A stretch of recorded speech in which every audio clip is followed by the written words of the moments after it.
दोस्तों नमस्ते, प्रणाम। मैं सुमन यादव आप सभी को अपने यूट्यूब चैनल पर स्वागत करती हूं दोस्तों। और आज सभी के बीच में एक नाच गीत लेकर आई हूं। कैसे लगेगा प्लीज़ कमेंट में आप लोग ज़रूर मुझे बताना। सऊदी जातई मोर बाला मुआ दुबराई गईल, सऊदी जातई मोर बाला मुआ दुबराई गईल।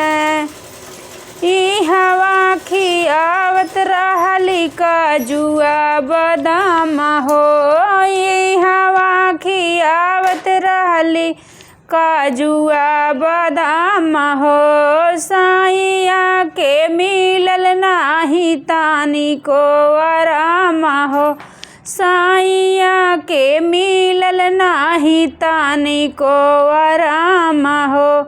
सरसों की नैया पियराई गईल, सऊदी जातई मोर बाला मुआ दुबराई गईल, सऊदी जातई मोर बाला मुआ दुबराई गईल। दुबराई गईल हो, दुबराई गईल, सऊदी जातई मोर बाला मुआ दुबराई गईल। आवेदा बालम के सीने से लगाऊ बई, सीने से लगाऊ बई हो, सीने से लगाऊ बई। आपने निहाथ आपने ने हाथ हमाओ ना काखियाऊ बई, आपने न हाथ हमाओ ना काखियाऊ बई। सऊदी जातई मोर बाला मुआ दुबराई गईल, सऊदी जातई मोर बाला मुआ दुबराई गईल।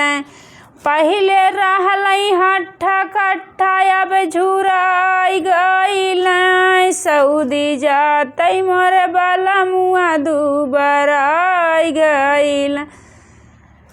पहिले रहने हट्ठा कट्ठा अब झुराई गईल, सऊदी जातई मोर बाला मुआ दुबराई गईल।